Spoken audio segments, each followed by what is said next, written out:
पता लग्या तुसी मजूर हो मंजी थी हो की गल बनी है? हाँ जी भाई मैं गिरा था। किन्ने अरसे तो मंजी थी हो तुसी? तकरीबन 21वां साल लग गया। 4 दे 21 सालों तो मंजी ते हो तुसी चल फिर नहीं सकते? नहीं बिल्कुल नहीं। मतलब पेशाब पखाना वगैरह मंजी ते ही बेड दे उत्ते ही?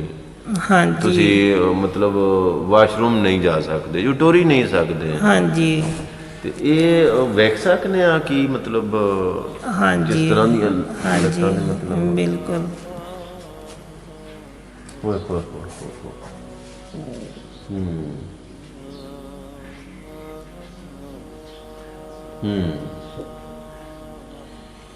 मतलब थलड़ा धड़ थोड़ा कम नहीं करता? हाँ जी बिल्कुल नहीं काम कर रहा। अल्लाह पाक दी जात तुहानू तंदुरुस्ती दे। ते अगर तुहानू एक व्हील चेयर लिया दी जावे, हाँ जी अगर व्हील चेयर तुहानू गिफ्ट किया जावे हाँ ते जी कबूल कर लोगे? हाँ जी व्हील चेयर अगर होवे ते जे बंदा बैठ सके ਉਹਦੇ ਤੇ जी ਤੇ जी ਉਹ ਫਿਰ ਬੰਦਾ ਇੱਕ ਬੰਦਾ ਵੀ ਹੈ ਨਾ ਜਿਹੜਾ ਉਹ ਬਾਹਰ ਬੰਦੇ ਨੂੰ ਲੈ ਜਾਂਦਾ ਜੇ ਦਿਲ ਸੋੜਾ ਪਵੇ जी ਡਾਕਟਰ जी ਦੇ ਜਾਣਾ ਹੋਵੇ ਜੋ ਵੀ ਮਸਲਾ ਹੈ ਬੰਦਾ ਇੱਕ ਵੀਲ ਚੇਅਰ ਹੋਵੇ ਕੋਲੇ ਉਹਦੇ ਤੇ ਬਹਿ ਕੇ ਤੇ ਇੱਕ ਬੰਦਾ ਵੀ ਬੰਦੇ ਨੂੰ ਬਾਹਰ ਲੈ ਜਾਂਦਾ। मैं तुहाडे नाल वादा करना बशर्ते जिंदगी अगर मैं जिंदा हाँ जी रहा हाँ जी ते इंशाल्लाह। इंशाअल्लाह ईद तो पहला हाँ जी मैं तुहानू ईदी दे तौर ते भी हाँ और जी वैसे एक गिफ्ट जेड़ा ना व्हील चेयर भी हाँ जी और उस तो अलावा भी जो मेरी कैपेसिटी हुई हाँ जी मैं इंशाअल्लाह खुशी दे नाल तुहाडी खिदमत विच हाज़र होवांगा। हाँ जी ते तुहाडी बड़ी मेहरबानी है, बल्कि अल्लाह दा मैं शुक्र अदा करना कि अल्लाह ने मैनू इस काबल बनाया है, हाँ जी क्योंकि बिल्कुल। अल्लाह की तरफों ही अता है ना हाँ जी कि बिल्कुल। उन्हें मैनू इस काबल बनाया तो मैं तुहाडी खिदमत दे विच हाज़र होया और तुहाडी मेहरबानी कि तुसां मैनू खिदमत दा मौका दिता हाँ है। जी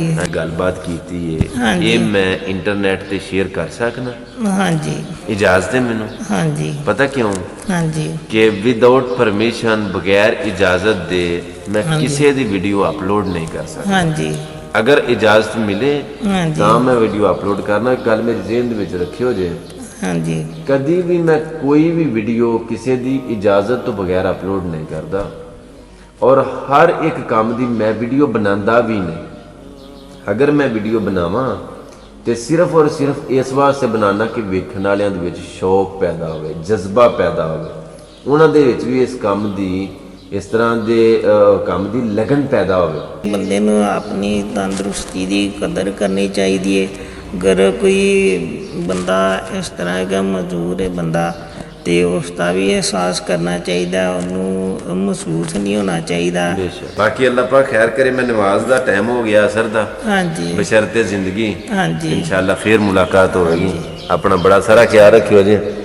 अल्लाह तुहानू तंदुरुस्ती दे, सेहत दे, अल्लाह पाक खैर वफियत रखे।